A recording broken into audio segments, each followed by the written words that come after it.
Cuando vemos esta situación actual de la humanidad, es muy fácil entender que no hay una tercera vía, no hay una tercera alternativa. ¿Es Dios o el caos? Y esto es lo que tenemos que tener claro. La humanidad se va a destruir si los que tenemos la solución nos quedamos quietos. Esto es lo que movía a Pablo, lo movilizaba para evangelizar a todos. Seguidamente vamos a ver en esta lista de 35 pecados, más algunos que agregamos del momento actual, ¿cuál es el pecado raíz de todos estos pecados? La primera palabra que en el versículo 18, capítulo 1, versículo 18 aparece, dice: porque la ira de Dios se revela desde el cielo contra toda impiedad e injusticia de los hombres que detienen con injusticia la verdad. La primera palabra que aparece es impiedad. Por eso en la lista pusimos número 1, impiedad. Hace unos 7 años tuvimos en Buenos Aires un retiro en el Luna Park. Cuando vino con este grupo que se llama Creces, que es la comunión renovada de evangélicos y católicos en el Espíritu Santo. Y en esa oportunidad, por segunda vez, como predicador principal vino un sacerdote católico llamado Raniero Cantalamessa. Luego tuvimos con él un retiro para pastores y sacerdotes en octubre del 2012. Raniero Cantalamessa, como algunos habrán escuchado, es desde hace más de 30 años el predicador de la Casa Pontificia. Quiere decir que el hombre que le predica a los papas y a los cardenales en sus retiros es él. Un hombre que experimentó el nuevo nacimiento siendo sacerdote católico y el bautismo del Espíritu Santo. Un hombre lleno del Espíritu y un maestro de la palabra. Y él nos habló en esa oportunidad, justamente basado en la epístola a los Romanos, sobre la justificación por la fe, que era el tema de Lutero en el siglo XVI, por el cual la Iglesia Católica, y por otras cosas, excomulgó a Lutero. Pero él nos habló sobre este mismo enfoque, la justificación por la fe, y él nos dijo en ese retiro que la impiedad es la raíz de todos los pecados que siguen. Y lo explicó muy bien. Y él dijo que la impiedad consiste en el hecho de conocer a Dios, saber que Dios existe, pero no glorificarlo como Dios, ni darle gracias como corresponde. Es decir, actuar en la vida como que Dios no existiera. Porque el texto que leímos dice: porque habiendo conocido a Dios, Romanos 1:21, habiendo conocido a Dios. ¿Cómo la humanidad, los hombres conocen a Dios? Y aquí lo dice. Porque lo que de Dios se conoce, versículo 19, les es manifiesto, pues Dios se los manifestó. ¿Cómo se los manifestó? Porque las cosas invisibles de Él, su eterno poder y deidad, se hacen claramente visibles desde la creación del mundo, siendo entendidas por medio de las cosas hechas, de modo que no tienen excusas. Nadie que vive es un ser humano. Dios le ha dado a todos inteligencia, entendimiento, conciencia, mente, razonamiento, sentimientos, voluntad. Nos ha hecho seres inteligentes. Ningún ser inteligente, viendo la naturaleza, viendo la creación, contemplando las estrellas, sabiendo de las galaxias, viendo la vida que hay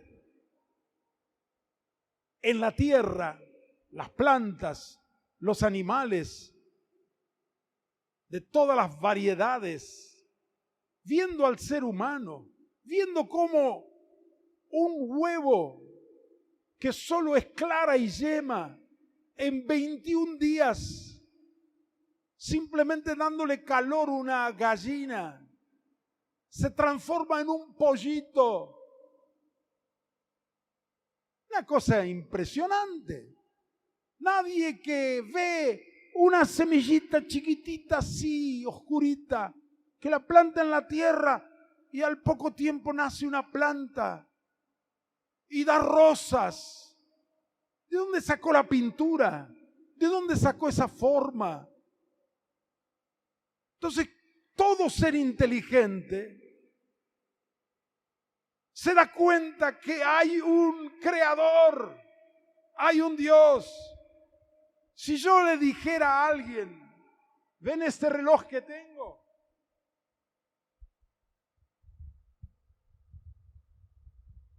este reloj lo tengo hace varios años, anda muy bien, aquí me dice que son las 1:05, muy tarde ya, ¿no?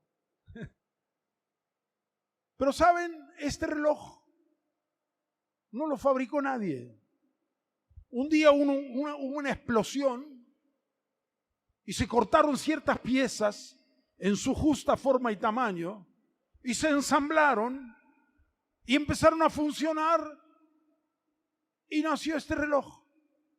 La gente inteligente, normal, me diría, Jorge está loco, y tienen razón.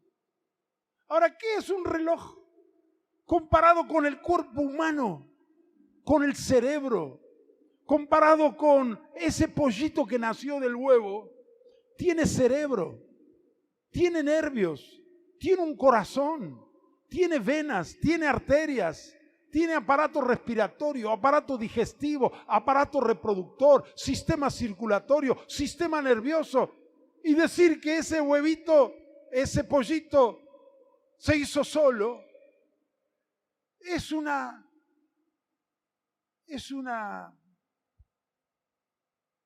estupidez intencional.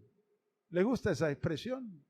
Una estupidez intencional. ¿Cuál es la intención? No glorificar a Dios ni darle gracias. Prefiero decir la naturaleza sabia. O prefiero fabricar un ídolo. Porque el ídolo no tiene ojos. Cuando yo estoy robando no me ve. Pero yo puedo adorar al ídolo y traerle ofrendas. Y cuando estoy cometiendo adulterio, el ídolo no me habla, no me dice que está mal lo que estoy haciendo. Entonces es mejor creer en un ídolo o en la naturaleza que en el Creador. Entonces dice, canta la mesa, la impiedad consiste en saber que Dios existe, pero no llevarle el apunte, actuar como que Dios no existiera. La palabra impiedad, la raíz es la palabra piedad.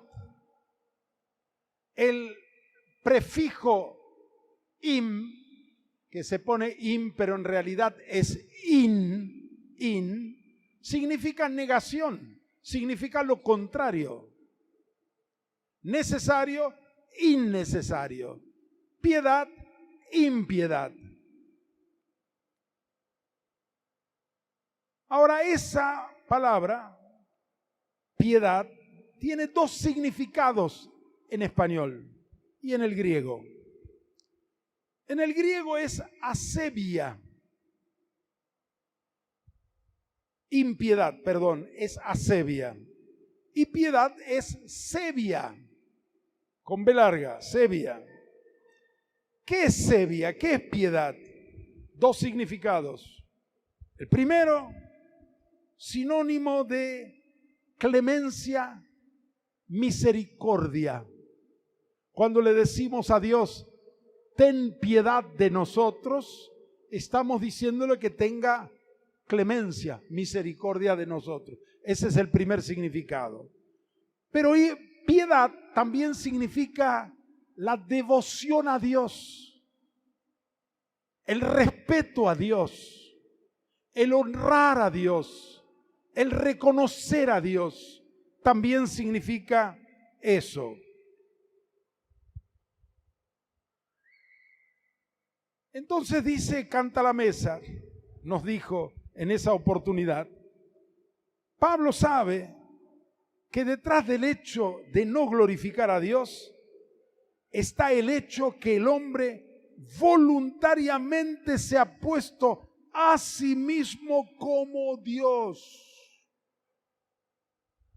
El hombre no acepta a Dios, no se sujeta a Dios, no lo reconoce, no le glorifica, sino que hace un Dios según sus propios sentimientos.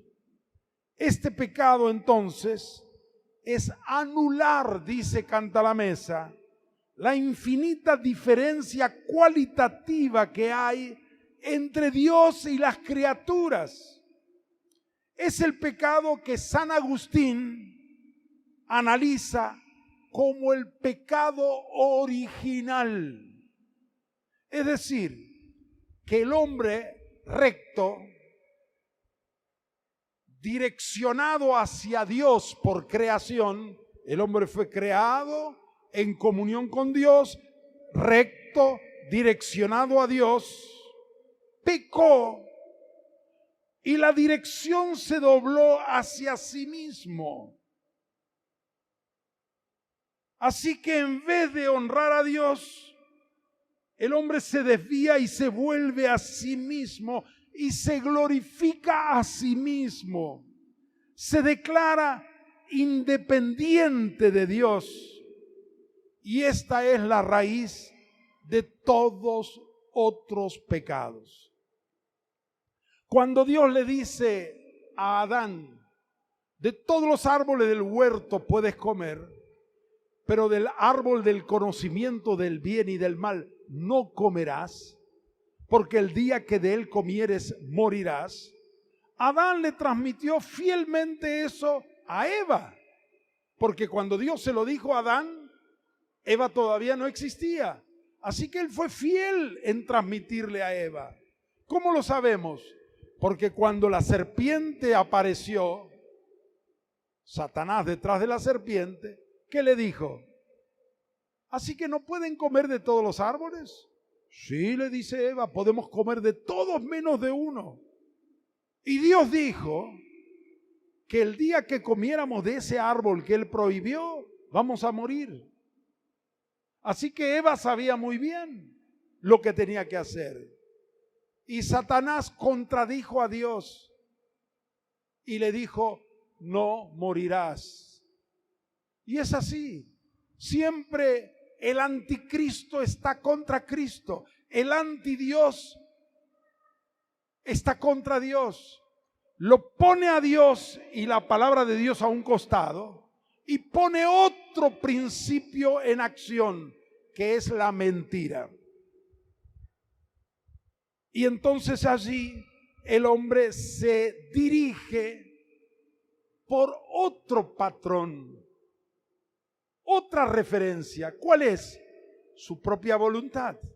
En vez de hacer la voluntad de Dios, hizo su propia voluntad, que en el fondo no era su propia voluntad, era la voluntad del diablo que la mujer y después el hombre aceptaron. Pusieron a un Dios a un costado y se pusieron a sí mismos en el centro, y vio Eva que era bueno, que era codiciable, y comió. Hizo lo que su interior le pidió y no lo que Dios les dijo. Así que esto es la raíz de todo pecado. La segunda palabra que aparece en Romanos 1 es la palabra injusticia. No tengan miedo que no vamos a analizar las 35 palabras, solamente voy a tomar tres. La primera, la impiedad; la segunda, la injusticia de los hombres. Porque dice, la ira de Dios se revela desde el cielo, versículo 18, contra toda impiedad e injusticia de los hombres que detienen con injusticia la verdad. ¿Cuál es la mayor de todas las injusticias de los hombres? La mayor injusticia del hombre, ¿cuál es? Hoy se habla mucho de los derechos humanos, y es bueno que se hable de los derechos humanos. Pero ¿cuándo se va a hablar de los derechos divinos, que está antes de los derechos humanos? Siendo Dios el creador de todo cuanto existe y por lo tanto el dueño de todo lo que existe, el creador del hombre y de la mujer, la injusticia más grande es ignorar al dueño. Ignorarlo. Si en una fábrica los trabajadores, digamos 100 trabajadores, se ponen de acuerdo y dicen, vamos a ignorar al dueño y vamos a quedarnos nosotros con las ganancias. Y luego exigen que entre los 100 se haga justicia al repartir las ganancias. Pero no toman en cuenta que la primera de todas las injusticias es haberle usurpado al dueño lo que era del dueño. Entonces hoy sucede lo mismo. Si Dios es el dueño de todo y de todos, si es el que nos da la vida, la salud, los hijos, los alimentos, el aire que respiramos, todo lo que comemos, bienes espirituales, bienes físicos, materiales, ¿no es justo que al menos lo reconozcamos y le demos gracias? Lo honremos, seamos agradecidos, lo glorifiquemos. Pablo dice que la ira de Dios se revela desde el cielo contra toda impiedad e injusticia de los hombres que detienen con injusticia la verdad. Canta la Mesa nos recordaba una frase de Karl Marx que decía así: el hombre no es dueño de sí mismo si tiene que agradecer a alguien por su existencia.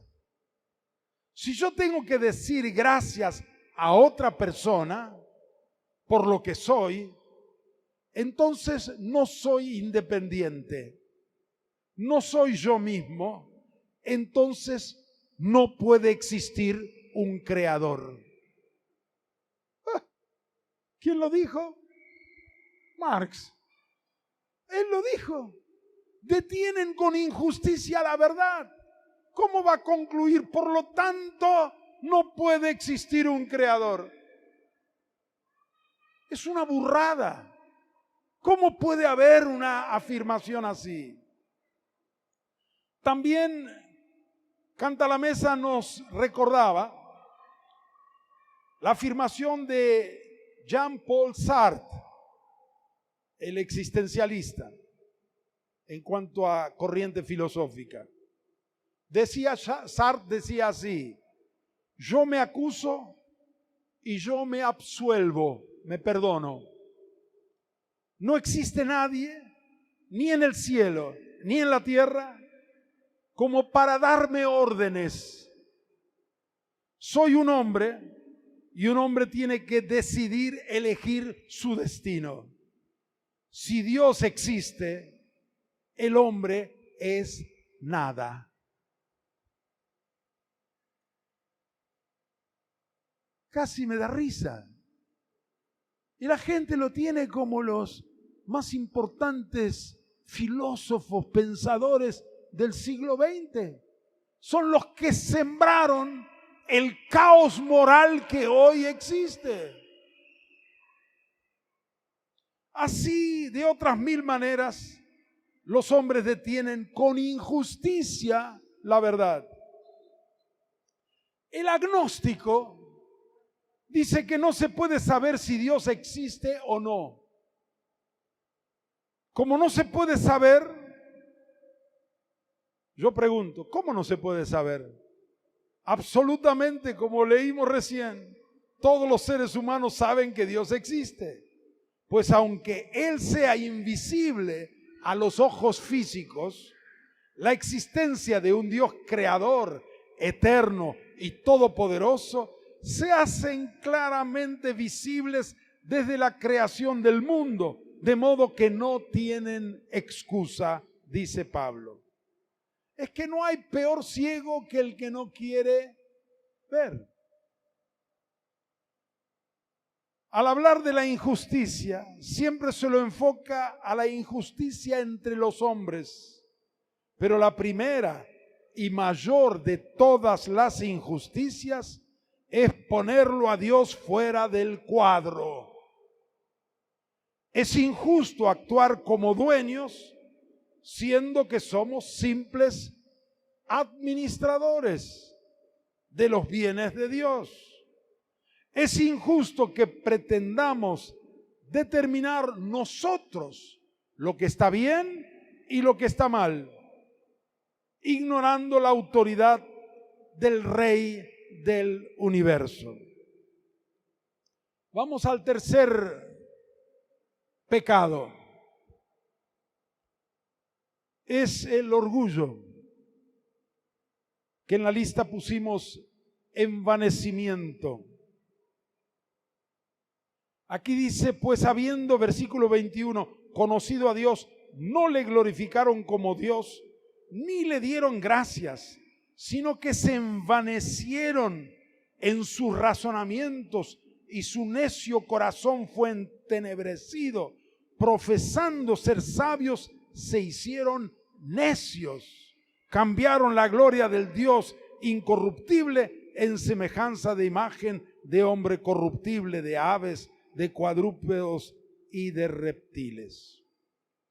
La humanidad se envaneció en sus razonamientos.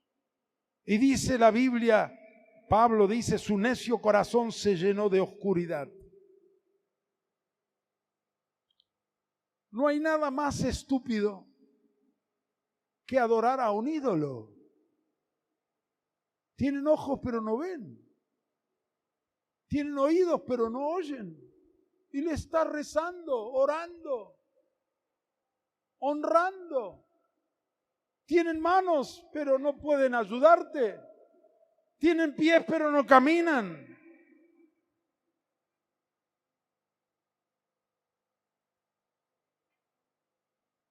Es que el ídolo se puede manipular, a Dios no. Prefieren la mentira y no la verdad. Prefieren honrar la obra que ellos hacen con sus manos y no a Dios. Otros prefieren alabar la naturaleza. La naturaleza le llaman sabia. A las criaturas y no al Creador. Y entonces dice el versículo 24, por lo cual, por este envanecimiento, por este orgullo, Dios también los entregó a la inmundicia, a la concupiscencia. El versículo 24. Anterior, dejamos ahí, pensé que estaba. Por lo cual dice, Dios los entregó a la inmundicia. Versículo 26 dice, los entregó a pasiones vergonzosas. El 28 dice, Dios los entregó a una mente reprobada. Es terrible cuando Dios suelta a alguien y lo entrega a su propia estupidez, a su propia inmundicia, a pasiones vergonzosas. Es en vano discutir con los que defienden una vida licenciosa, que defienden una vida de pecado. Es perder el tiempo. Y como consecuencia vienen todos los otros pecados mencionados allí. Lo que pasa hoy, principalmente en Occidente, no es algo nuevo. Homosexualidad hubo siempre. Lo encontramos en el primer libro de la Biblia, en Génesis. Sodoma y Gomorra. Y ya vemos la ira de Dios sobre Sodoma y Gomorra por su pecado de homosexualidad. En el primer siglo, en el Imperio Romano, era una práctica muy común la homosexualidad. Y el aborto, especialmente de las niñas. Si nacía mujer, el padre tenía todo derecho a matarla.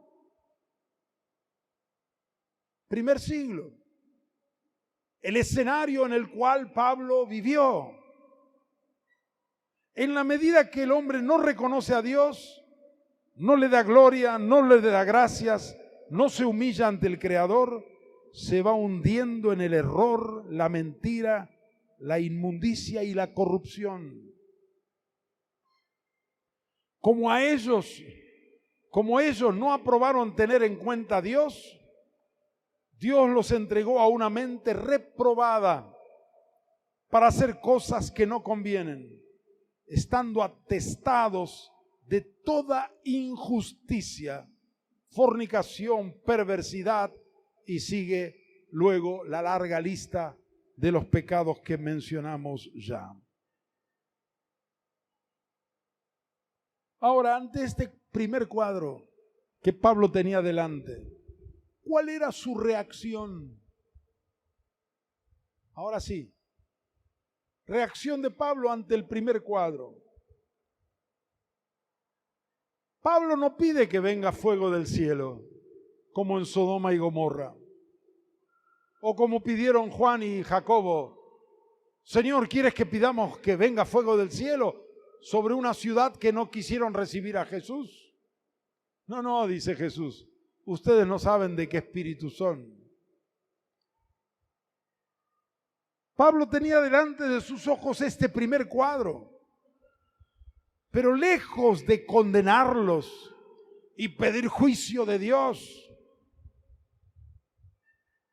Pablo reacciona ante ellos con compasión. Él en otras partes de la Biblia, de las otras epístolas, se reconoce como el primero de los pecadores, porque palabra fiel y digna de ser recibida de todos, que Cristo Jesús vino al mundo para salvar a los pecadores, de los cuales yo soy el primero. Así que Él no condena. Y dice Pablo, doy gracias a Cristo Jesús en 1 Timoteo capítulo 1, Porque habiendo yo antes sido blasfemo, perseguidor e injuriador, fui recibido a misericordia. Así que él sabía que Dios tuvo misericordia de él. Y él, ante este cuadro, dice: yo tengo una deuda con esta gente. Lejos de condenarlos, criticarlos, juzgarlos, yo les debo algo. Le debo la solución que ellos no conocen. Le debo la salvación que ellos no tienen. Yo les debo el evangelio. Y Pablo tenía la convicción absoluta de que Jesús es la única solución para todos ellos. Por eso dice: no me avergüenzo del evangelio. Es el poder de Dios para salvación. No hay otra salvación. Pablo tenía esta convicción. Y también veía todo este cuadro de las naciones como un desafío de fe.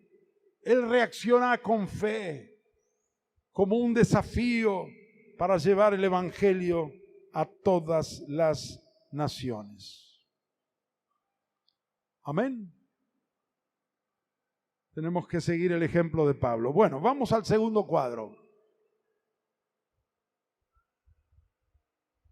Dijimos, ya vimos el primer cuadro, el pecado, la degradación moral de la humanidad. Ahora vamos al segundo cuadro. ¿Seguimos? Y esto está en Romanos capítulo 2. Vamos a leerlo. Dice Pablo así, Romanos 2. Por lo cual eres inexcusable, oh hombre. Cualquiera que seas, tú que juzgas, pues en lo que juzgas a otro, te condenas a ti mismo. Porque tú que juzgas, haces lo mismo. Mas sabemos que el juicio de Dios contra los que practican tales cosas es según verdad. Y piensas esto, hombre, tú que juzgas a los que tal hacen y haces lo mismo, que tú escaparás del juicio de Dios. ¿O menosprecias las riquezas de su benignidad, paciencia y longanimidad, ignorando que su benignidad te guía a arrepentimiento? Pero por tu dureza y por tu corazón no arrepentido, atesoras para ti mismo ira, para el día de la ira y de la revelación del justo juicio de Dios, el cual pagará a cada uno conforme a sus obras.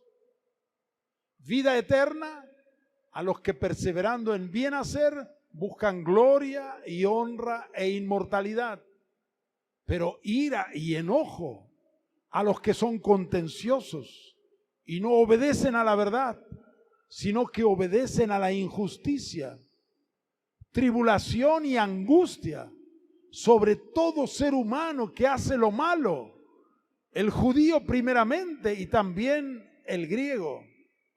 Pero gloria y honra y paz a todo el que hace lo bueno, al judío primeramente y también al griego, porque no hay acepción de personas para con Dios. Hermanos, el segundo cuadro que Pablo tenía siempre presente delante de él era el justo juicio de Dios para todos los hombres. Nadie escapará. Este segundo cuadro hace mucho más dramático el primer cuadro.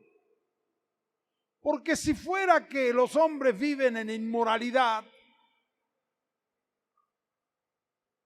en su vida terrenal, unos viven 30 años, 50, 70, 80, 90, algunos 100 y un poquito más, muy pocos, y se mueren y se acabó todo. Bueno, por lo menos perdieron su vida, vivieron mal. Pero lo que hace dramático el primer cuadro es que hay un juicio de Dios, que Él conoce todas las cosas.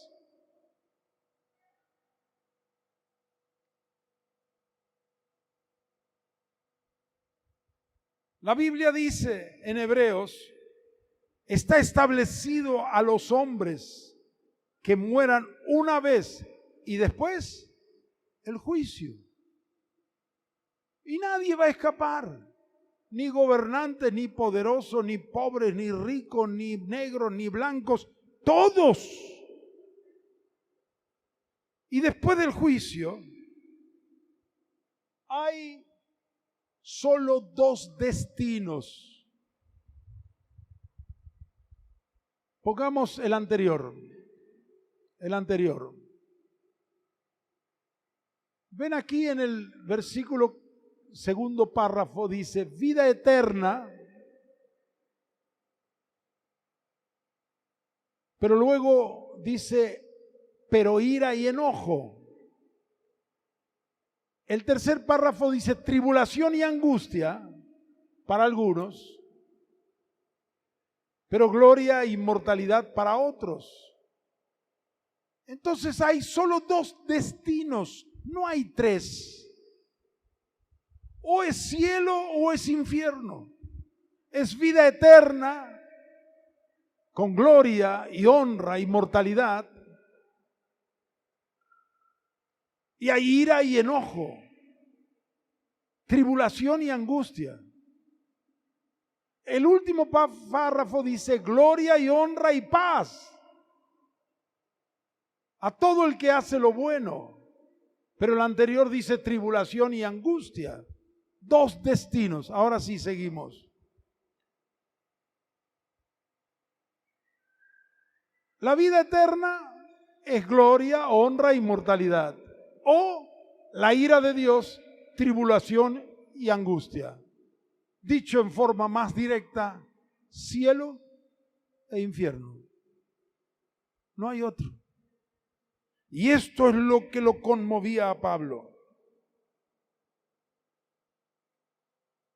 Por eso yo antes de convertirme le tenía mucho miedo a la muerte. Tenía terror a la muerte. Porque sabía que si moría,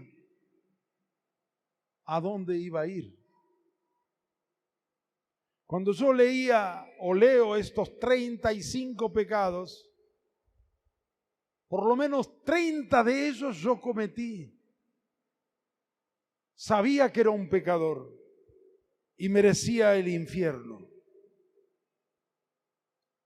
Hay solamente dos destinos. El juicio de Dios para todos es inevitable. Y el versículo siguiente, Romanos 2, 4 y 5, es importante. Dice, o menosprecias las riquezas de su benignidad, paciencia y longanimidad, ignorando que su benignidad te guía al arrepentimiento. A veces interpretamos mal la paciencia de Dios. Y algunos dicen, pero si Dios existe, ¿por qué no interviene?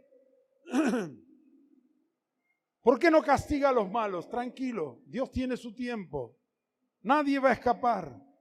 Dios da un plazo a cada uno, a cada pecador. Le da un plazo porque Dios es bueno, es paciente, es longánime. para que tenga la oportunidad de arrepentirse.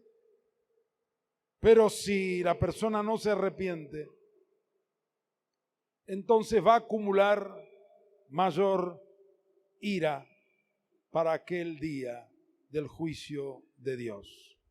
Muy bien, seguimos. Hay 5 clases de pecadores. Miren, aquí en Romanos lo descubrí. Mirando el último versículo del capítulo 1 y todo el capítulo 2, veo que aquí hay 5 categorías diferentes y va creciendo y avanzando. El primero, Florencia, sí, el primero. Los que pecan deliberadamente, abiertamente.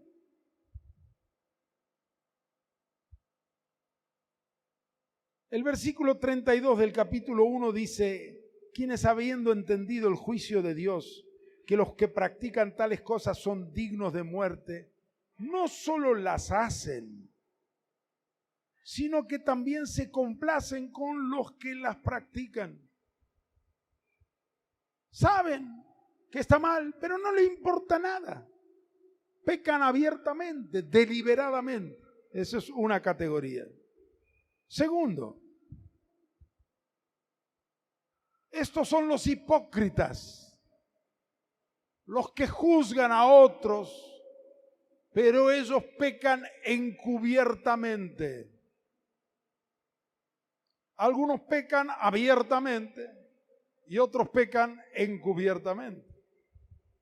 Cuando hay una rueda de amigos y uno dice: mirá lo que hizo fulano del tal, él también participa y critica a aquel que cometió adulterio, pero él también comete adulterio, pero no dice nada. Él también practica la homosexualidad, pero todavía está dentro del placar. Otros salieron del placar, del closet, pero este sigue en el placar. Entonces los que pecan encubiertamente, pues en lo que juzgas a otro, te condenas a ti mismo, porque tú que juzgas haces lo mismo. El versículo 1 del capítulo 2 y el versículo 2. Ahora hay una tercera clase de perdidos. Son los que pecan sin conocer la ley. Y esto está en el versículo 12, 14 y 15. Siempre estamos en el capítulo 2. Versículo 12 dice: porque todos los que sin ley han pecado, sin ley también perecerán. No dice que se salvarán, dice perecerán.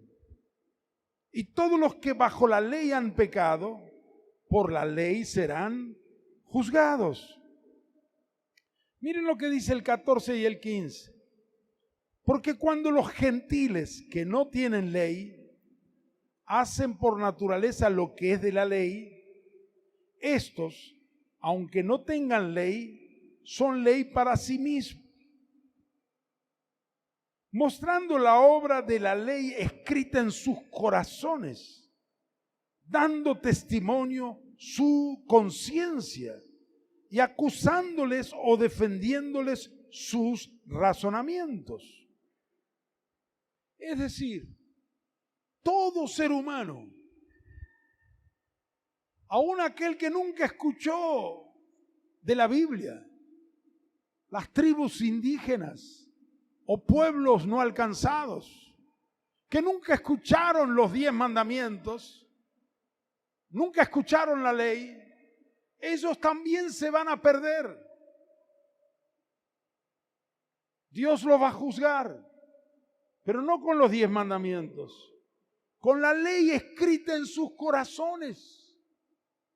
¿Acaso aquel que nunca leyó la ley, que le pega a su mujer, no sabe que eso está mal? ¿Acaso aquel que mata o roba ¿No sabe que eso está mal? Hay una ley escrita en sus corazones, la ley natural que está escrita en la conciencia. No es tan clara, no es tan fuerte. Por eso hay diferentes grados de perdición. Hay dos destinos, pero en el infierno hay diferentes niveles de condenación. Y estos también se van a perder, pero serán juzgados de acuerdo a la ley escrita en sus conciencias. Luego, número 4, los que pecan conociendo la ley. Y esto está en el versículo 13, la segunda parte, sino los hacedores de la ley, porque no son los oidores de la ley los justos ante Dios, sino los hacedores de la ley serán justificados. Es decir, escucharon la ley de Dios. ¿Qué es la ley? Lo que expresa la voluntad de Dios a todos los hombres. Los judíos conocían la ley. Hoy los cristianos conocen la ley. ¿Quién hay que no conoce los 10 mandamientos en Argentina? ¿Alguna vez lo escuchó? ¿Alguna vez lo leyó? O por la propia cultura y la familia, lo saben. Pero no es suficiente saberlo. El versículo 17 y 18 dice: he aquí tú tienes el sobrenombre de judío y te apoyas en la ley y te glorías en Dios y conoces su voluntad. E instruido por la ley, apruebas lo mejor.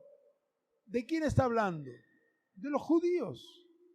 Nosotros podemos hoy decir también, tú tienes sobrenombre de cristiano. Católico o evangélico, no importa, son sobrenombres. Y conoces la Biblia. Has escuchado. Como la mayoría de la gente en Argentina. Conoces su voluntad. E instruido por la ley, apruebas lo mejor. Así que ellos van a ser más severamente castigados. La condenación de ellos va a ser más fuerte que las que de aquellos que pecaron sin la ley. Y hay una quinta clase de perdidos que son los peores en esta lista de 5. Los que enseñan y predican, pero hacen lo contrario. Mira, aquí voy a leer. Versículo 19. Y confías en que eres guía de los ciegos, luz de los que están en tinieblas, instructor de los indoctos. Este es un discipulador. Maestro de niños. Este es maestro de la escuela dominical. Que tienen la ley, la forma de la ciencia y de la verdad. Tú pues que enseñas a otro. Este es un maestro, un discipulador. ¿No te enseñas a ti mismo? Tú que predicas que no sea de hurtar, hurtas. Tú que dices que no sea de adulterar, adulteras. Tú que abominas de los ídolos, cometes sacrilegio. Tú que te jactas de la ley, con infracción de la ley, deshonras a Dios. Porque como está escrito, el nombre de Dios es blasfemado entre los gentiles por causa de vosotros. Qué terrible, ¿no? Estos son los que recibirán más duro castigo. Enseñan, predican, discipulan, pero secretamente viven en pecado. Enseñan que no hay que mentir y mienten. Enseñan de que no hay que cometer adulterio y cometen adulterio. Hace años tuvimos que en Buenos Aires excomulgar a un pastor de la ciudad de Buenos Aires. No era de la comunidad cristiana. ¿Qué importa? La iglesia no es comunidad cristiana. Yo estaba en el Consejo de Pastores de Buenos Aires. Y hay un pastor que todos conocieron y conocen, que practicaba el adulterio en forma sistemática. Tenía hijos con otra mujer que no era su esposa. Y sin embargo seguía predicando. Y cuando lo confrontamos, negó. Dijo que eran mentiras, que teníamos envidia de su ministerio. Anacondia fue a reprenderle y le mintió diciendo que era mentira, que no era verdad. Otros fuimos a hablar con él y nos negó hasta que tuvimos las pruebas. Hasta que la mujer con la cual tuvo 2 hijos vino a hablar conmigo, arrepentida ella, y con las pruebas en la mano tuvimos que excomulgar porque lo llamamos al arrepentimiento y no aceptó, siguió adelante. Y hay que tener cuidado, hermanos, porque la hipocresía empieza de a poquito. Uno tolera un pecadito y después otro y después otro y va creciendo. Bueno, no hay pecadito en realidad, ¿no? Pecado es pecado, pero uno se justifica. Entonces, 5 clases de perdidos.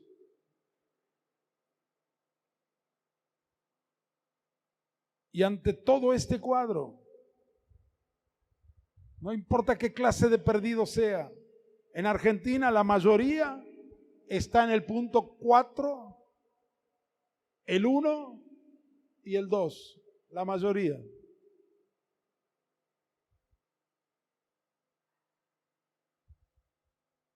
Pero ante este cuadro, Pablo se conmovía. Y como dije antes, y termino con esto,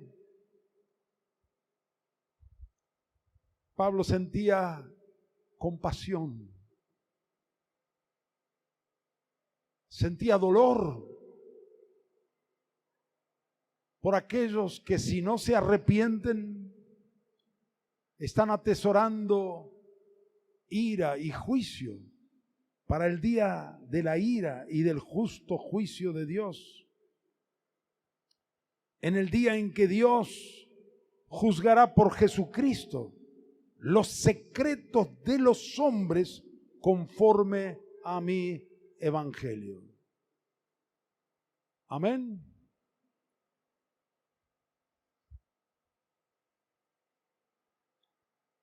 No es muy inspirador hablar del cuadro número 1, ¿no? Del cuadro número 2, no es muy inspirador. Es más lindo hablar de lo que vamos a hablar mañana, el cuadro 3 y el 4. Pero ahí está.